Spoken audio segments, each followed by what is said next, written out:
मित्रों, स्वागत है आपका आज के इस वीडियो में। मित्रों, हमारी आज की यह कथा बड़ी ही रोचक है। इस कहानी में महर्षि अष्टावक्र, जो कि प्रकांड पंडित कहोड़ और माता सुजाता के पुत्र थे, ऋषि अष्टावक्र ने अपने पिता से शास्त्रों और वेदों का पाठ पढ़ते हुए अपनी माता के गर्भ के अंदर से ही अपने पिता से कहा कि शास्त्रों में ज्ञान नहीं है, ज्ञान तो हमारी अंतरात्मा में है, सत्य तो हमारे अंदर है, शास्त्र तो बस शब्दों का संग्रह है। यह सुनकर ऋषि कहोड़ को बहुत गुस्सा आया और उन्होंने अपने ही पुत्र को श्राप दिया कि जो अभी गर्भ में है उसने मुझे ज्ञान में चुनौती दी है, इसके अंग टेढ़े होंगे। इसी कारण ऋषि अष्टावक्र 8 अंगों से टेढ़े थे। तो मित्रों, आइए आज के इस कथा को आगे बढ़ाते हैं। एक बार अष्टावक्र अपने विवाह के लिए एक ऋषि से उनकी कन्या का हाथ मांगने जाते हैं। बदले में वह ऋषि अष्टावक्र की परीक्षा लेना चाहते हैं और परीक्षा में अष्टावक्र जी का ब्रह्मचर्य दांव पर लग जाता है। फिर उसके बाद उनके साथ क्या क्या घटनाएं घटती हैं और वे किस तरह से इस परीक्षा में पास होते हैं, यह पूरी कहानी बड़ी ही रोमांचकारी है। तो आइए महाभारत के अनुशासन पर्व से इस रोचक और ज्ञानदायक कहानी को प्रारंभ करते हैं। जैसा कि आप सब जानते हैं कि अष्टावक्र जी गर्भावस्था से ही बड़ी कुशाग्र बुद्धि के थे। जब वे अपनी माता के गर्भ में थे तभी उन्होंने अपने पिता को गलत वेद पाठ करने से टोक दिया था। इस रोक टोक से पिता का अहंकार चोटिल हुआ और उन्होंने उस बच्चे को 8 जगहों से वक्र होने का श्राप दे दिया। अभी अष्टावक्र गर्भ में ही थे कि उनके पिता धन कमाने के उद्देश्य से राजा जनक के दरबार में गए और वहां महापंडित वंदित से शास्त्रार्थ में पराजित होकर वहीं बंदी बना लिए गए। बालक अष्टावक्र अपने नाना के घर पैदा हुए और वहीं पलने बढ़ने लगे और शिक्षा प्राप्त करने लगे। वे चूंकि बड़े कुशाग्र बुद्धि के थे, इसलिए किशोरावस्था में ही उन्होंने सभी ज्ञान को अर्जित कर लिया था। तब उन्होंने अपने माता से अपने पिता के बारे में पूछा और फिर उन्हें पिता का सारा वृत्तांत मालूम हुआ। ये सब सुनकर अष्टावक्र जी जनक के दरबार में गए और अपने किशोरावस्था में ही उन्होंने महापंडित वंदित को शास्त्रार्थ में पराजित कर दिया। यह देखकर महाराज जनक आश्चर्यचकित रह गए और उन्होंने 8 जगहों से टेढ़े मेढ़े उस बालक को अपना गुरु बना लिया। फिर अष्टावक्र जी ने राजा जनक को अष्टावक्र गीता का उपदेश दिया और जनक ने उनके पिता को भी स्वतंत्र करा दिया। जब अष्टावक्र जी के पिता स्वतंत्र हुए और उन्हें अपने पुत्र की मेधा का पता चला तो वे बड़े प्रसन्न हुए और उन्होंने अष्टावक्र जी को आशीर्वाद दिया कि अब तुम एक सुंदर और सुगठित युवा बन जाओगे। अष्टावक्र जी का शरीर, जो 8 जगहों से टेढ़ा मेढ़ा था, वह सीधा हो गया। वे एक सुंदर नवयुवक में परिणित हो गए। यहां तक कि कहानी तो बहुत लोग जानते हैं और शायद इसी कारण अष्टावक्र जी के ब्रह्मचारी होने की बात भी फैल गई, क्योंकि जो उनकी प्रचलित कहानी है वह उनके किशोरावस्था तक की ही कहानी है, लेकिन उनका जीवन बड़ा ही रोचक और रोमांचक था। उन्होंने अपने विवाह के लिए परीक्षाएं दी थीं और वह कहानी भी बड़ी रोचक है। तो आइए महाभारत के अनुशासन पर्व से उनके विवाह की कहानी को सुनते हैं। हुआ यह था कि एक बार महर्षि अष्टावक्र महर्षि वरदान की कन्या के रूप पर मोहित हो गए। उन्होंने वरदान ने ऋषि के पास जाकर उस कन्या के साथ विवाह करने की इच्छा प्रकट की। तब महर्षि बदानी ने मुस्कुराते हुए अष्टावक्र जी से इस प्रकार कहा, पुत्र, मैं अवश्य तुम्हारी इच्छा पूरी करूंगा और तुम्हारे साथ ही अपनी कन्या का पाणी ग्रहण करूंगा, लेकिन इसके लिए तुम्हें मेरी एक आज्ञा माननी पड़ेगी। अष्टावक्र ने कौतूहल से पूछा, वाह, क्या महर्षि? महर्षि बदानी ने कहा, तुम्हें उत्तर दिशा में जाना होगा। अलकापुरी और हिमालय पर्वत के आगे जाने पर तुम्हें कैलाश पर्वत मिलेगा। वहां महादेव जी अनेक सिद्धचारण भूत पिशाच गणों के साथ विचरण करते हैं। उस स्थान के पूर्व और उत्तर की ओर चाहों आर्थुएं, काल, रात्रि, देवता और मनुष्य आदि महादेव जी की उपासना किया करते हैं। इस स्थान को लांघने के बाद तुम्हें मेघ के समान एक नीला वन मिलेगा। उस स्थान पर एक वृद्धा तपस्विनी रहती है। तुम उसके दर्शन करके लौट आना। मैं उसी क्षण अपनी पुत्री का विवाह तुम्हारे साथ कर दूंगा। अष्टावक्र ने महर्षि बताने की बात को स्वीकार कर लिया और यात्रा के लिए चल पड़े। पहले तो वे हिमालय पर्वत पर पहुंचे और वहां धर्मदायिनी बहुधा नदी के पवित्र जल में स्नान और देवताओं का तर्पण करके उसी पवित्र स्थान पर कुशासन बिछाकर विश्राम करने लगे। वहीं रात भर सुखपूर्वक सोए। वहीं प्रातःकाल अग्नि प्रज्वलित करके उन्होंने यज्ञ किया। वहीं पास में एक तालाब था जहां शिव पार्वती की मूर्ति थी। अष्टावक्र ने मूर्ति के दर्शन किए और फिर अपनी यात्रा पर चल दिए। चलते चलते वे कुबेर की नगरी में पहुंचे। उसी समय भद्र के पुत्र रक्षक राक्षस गण के साथ उधर आए। ऋषि ने उन्हें देखकर कहा, हे पात्र, आप जाकर कुबेर को मेरे आने की सूचना दे दें।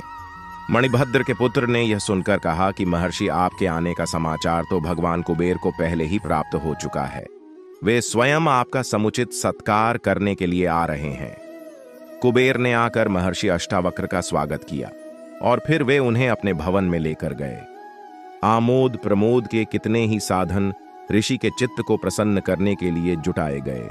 गंधर्वों ने मधुर कंठ से गीत गाए, अप्सराएं नाची और चारों ओर तरह तरह के वाद्यों की ध्वनि से पूरा महल मस्ती से भर गया। तपस्वी अष्टावक्र इसी तरह के आमोद प्रमोद से घिरे हुए 1 वर्ष तक कुबेर के यहाँ रुके रहे। उन्हें पता ही नहीं चला कि किस तरह से यह 1 वर्ष का समय व्यतीत हो गया, क्योंकि इस 1 वर्ष में कुबेर ने इतनी सुंदर व्यवस्था वहां पर की। इतनी सुंदरता से उन्होंने ऋषि की आवभगत की, उनका आतिथ्य सत्कार किया कि अष्टावक्र को समय का पता ही नहीं चला। 1 वर्ष बीत जाने के बाद महर्षि अष्टावक्र को महर्षि वरदान की बात की याद आई और उन्होंने कुबेर से चलने की आज्ञा मांगी। कुबेर ने और ठहरने का ऋषि से काफी आग्रह किया, लेकिन अष्टावक्र अपनी यात्रा पर चल ही पड़े। वे कैलाश, मंदर और सुमेरु आदि अनेक पर्वतों को लांघकर किरात रूपी महादेव जी के दर्शन करते हुए वहां के स्थान की प्रदक्षिणा करके उत्तर दिशा की ओर चल पड़े। कुछ ही आगे जाने पर उन्हें एक सुंदर वन दिखाई दिया। उस वन में एक दिव्य आश्रम था। उस आश्रम के पास अनेक रत्नों से विभूषित पर्वत, सुंदर तालाब और तरह तरह के सुंदर पदार्थ थे। देखने में वह कुबेर की नगरी से भी कहीं अधिक शोभायमान दिख पड़ता था। वहीं अनेक प्रकार के सोने और मंडियों के पर्वत दिखाई देते थे, जिन पर सोने के महल बने हुए थे। मंदार के फूलों से अलंकृत वहां पर मंदाकिनी कलकल निनाद करती हुई बह रही थी।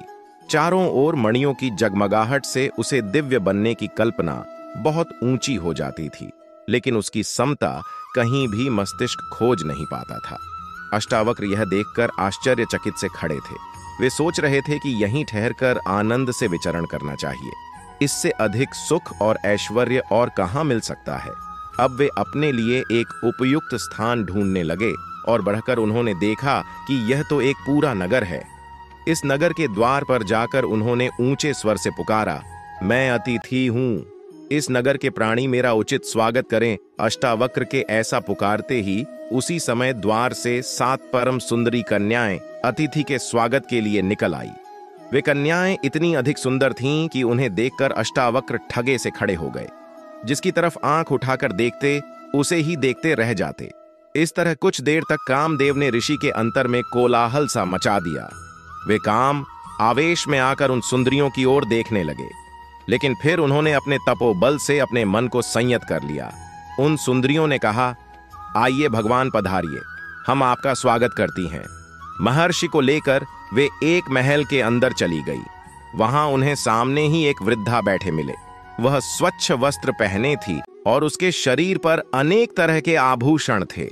महर्षि को देखते ही वह वृद्धा उठकर खड़ी हो गई और उनका समुचित स्वागत करके बैठ गई।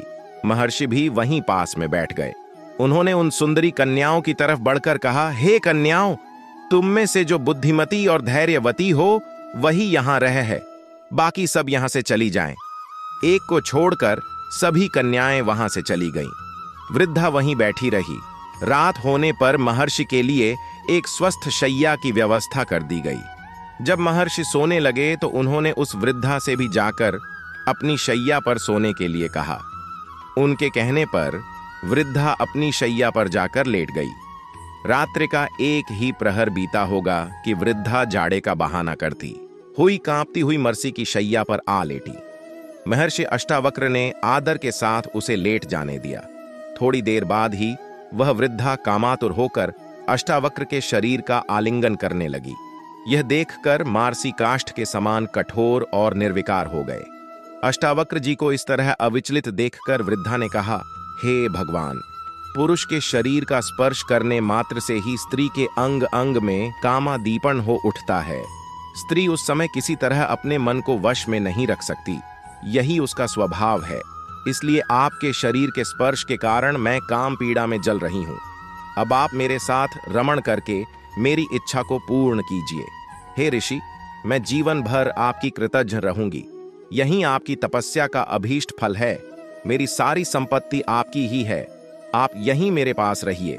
देखिए, हम यहाँ लौकिक और अलौकिक अनेक प्रकार के सुख भोगते हुए रहेंगे। हे नाथ, अब इस तरह मेरा तिरस्कार न कीजिए, क्योंकि इससे मेरी आत्मा को बड़ा कष्ट पहुंचेगा। पुरुष संसर्ग से बढ़कर स्त्रियों के लिए श्रेष्ठ सुख नहीं है। काम से पीड़ित होकर स्त्रियां स्वेच्छाचारी हो जाती हैं। उस समय तपी हुई बालू पर या कठोर शीत में विचरण करने से भी उनको तनिक भी कष्ट नहीं होता। आप किसी भी तरह मेरी अतृप्त कामना को तृप्त कीजिए। वृद्धा की प्रार्थना सुनकर अष्टावक्र बड़े आश्चर्य में पड़ गए और उन्होंने उससे इस प्रकार कहा, हे देवी, मैं एक तपस्वी हूं और बचपन से अभी तक पूर्ण रूप से ब्रह्मचारी रहा हूं। किसी भी स्त्री का शरीर मैंने स्पर्श नहीं किया। धर्मशास्त्र में व्यभिचार की बड़ी निंदा की गई है, इसलिए किसी तरह का पाप करते हुए डरता हूं। मेरा उद्देश्य तो विधि पूर्वक विवाह करके पुत्र उत्पन्न करना है और उसी हेतु मैं अपनी स्त्री के साथ संभोग करूंगा। इसके अतिरिक्त पराई स्त्री से विषय भोग करना पाप है। शुभ है, तुम उसकी तरफ मुझे प्रवृत्त न करो। यह सुनकर वृद्धा ने कहा, हे महर्षि, यह तो आप जानते ही हैं कि स्त्रियां स्वभाव से ही कामातुर होती हैं। उनको पुरुष का संसर्ग देवताओं की आराधना से भी कहीं अधिक प्रिय और सुखकर होता है। तुम पतिव्रता की बातें करते हो तो हे स्वामी, सच तो यह है कि हजारों स्त्रियों में कहीं एक पतिव्रता स्त्री दिखाई पड़ती है और सती तो लाखों में एक होती है। जब स्त्रियों का काम उन्माद चढ़ जाता है तो वे इसके सामने पिता, माता, भाई, पति, पुत्र इन किसी की भी परवाह नहीं करती हैं और अपनी काम वासना की तृप्ति के उपाय सोचा करती हैं। यहां तक कि कुछ भी करके वे अपनी इच्छा पूरी करके ही मानती हैं। हे भगवान, काम के वश होकर स्त्री कुलटा हो जाती है।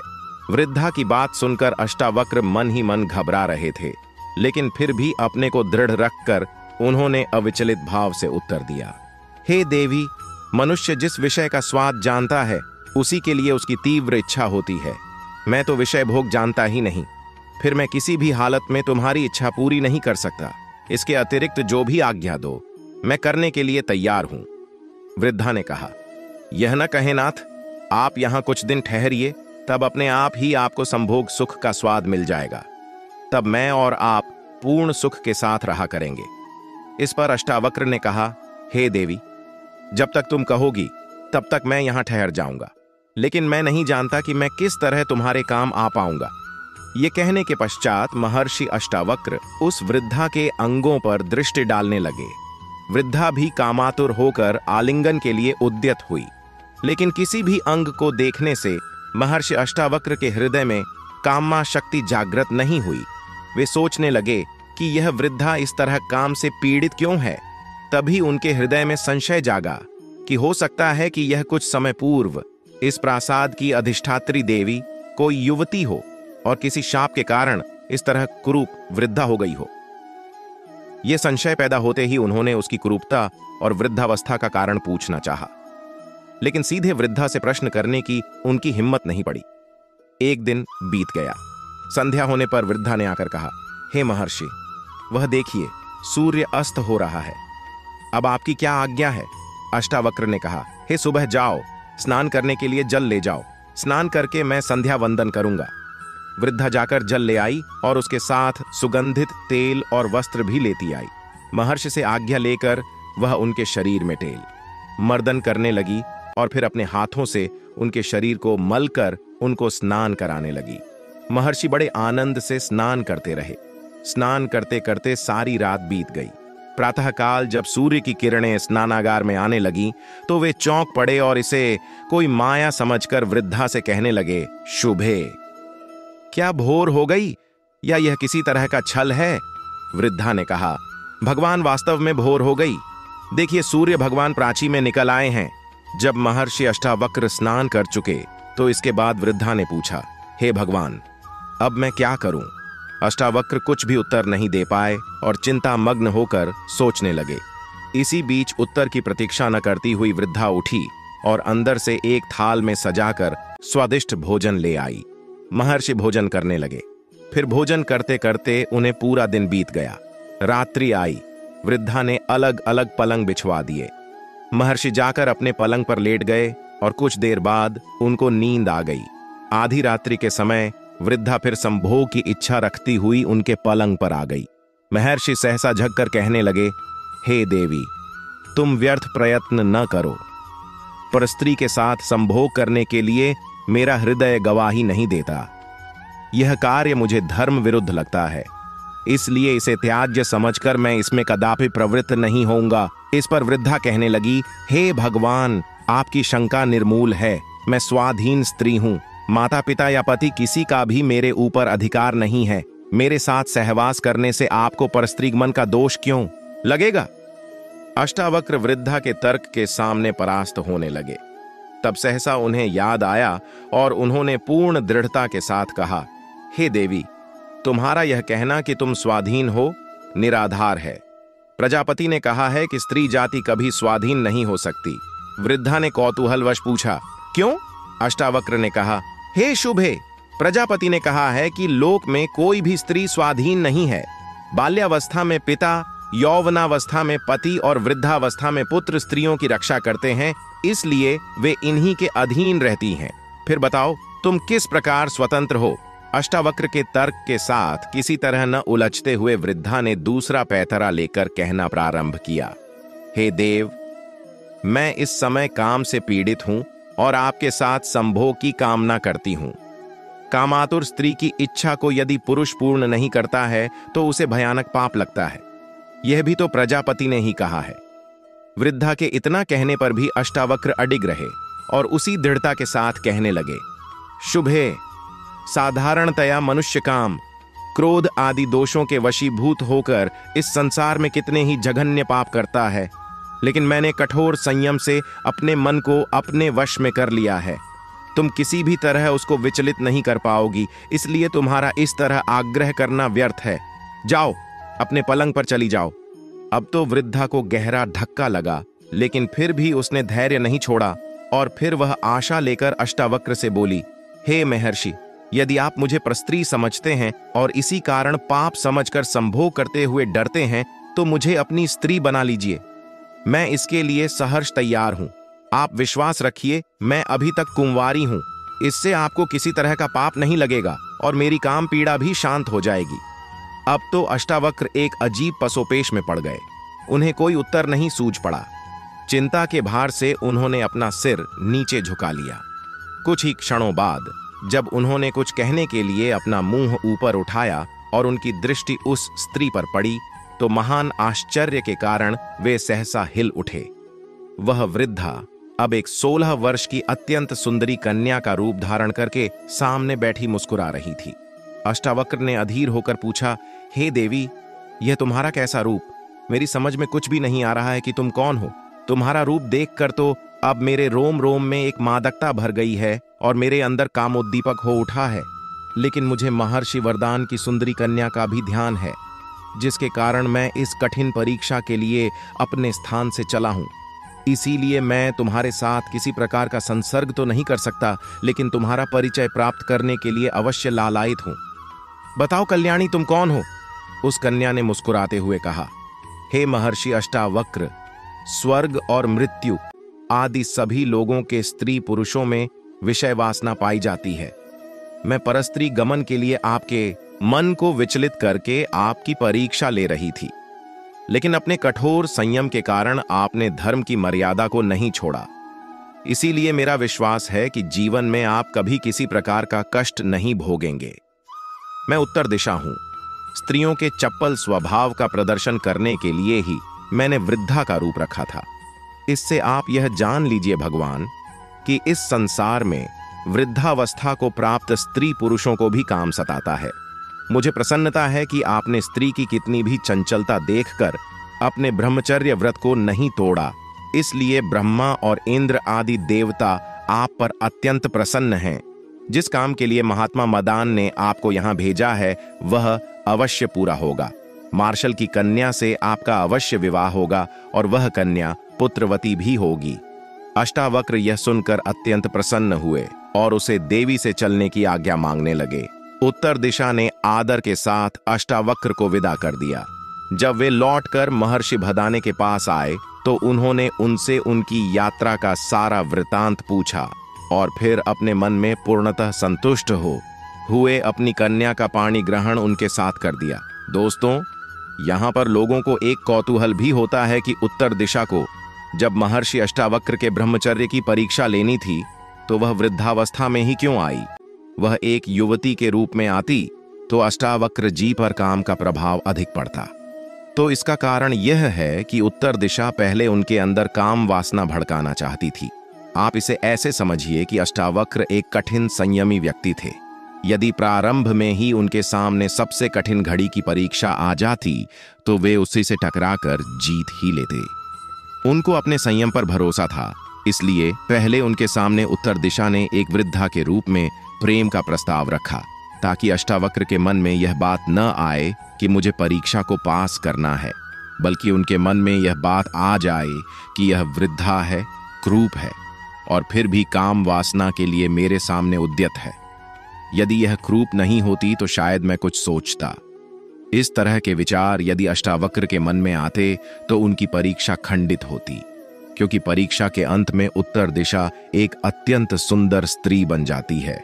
यदि अष्टावक्र के मन में यह भाव रहता कि मैं वृद्धा के साथ भोग विलास कैसे करूं, यह युवा होती तो कोई बात भी होती। तो ऐसे में एक अर्धरात्रि में इतनी सुंदर युवती को देखकर अष्टावक्र अपने संयम को खो ही देते। लेकिन अष्टावक्र महान मार्ग थे, उनको अपने संयम पर पूरा भरोसा था और इसलिए उन्होंने हर परीक्षा को पास किया। सुंदर स्त्रियों की भी परीक्षा को और चंचल वृद्धा के वे परीक्षा को, और फिर उन्होंने वदा ऋषि की कन्या से पाणी ग्रहण करके पुत्र उत्पन्न किया। तो मित्रों, यह थी अष्टावक्र की कथा। मित्रों, आपने कथा तो सुन ली। अब हमारी आपसे एक रिक्वेस्ट है कि आप हमारे चैनल को सब्सक्राइब कर लें